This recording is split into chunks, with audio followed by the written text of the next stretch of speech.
Senator Jeff Merkley here. Senator Chris Van Hall and I recently visited the Rafah Crossing between Gaza and Egypt, a critical pathway for humanitarian aid.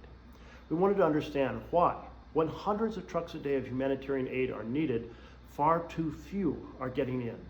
The need is real. We met with doctors fresh out of Gaza who shared heartbreaking stories of treating Palestinian civilians with terrible burns and broken bones from the bombings. We met with humanitarian workers who have worked in some of the worst conflict zones in the world: Yemen, Sudan, Syria, Burma, Ukraine. They attested that the conditions of hunger and disease and shortage of shelter are far worse than they have seen anywhere else in the world. Why is it so hard to get massive humanitarian aid into Gaza?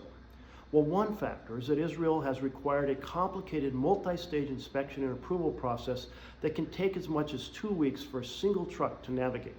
It should only take 1 day for a truck driver to load up pallets, have them inspected, and be able to deliver them.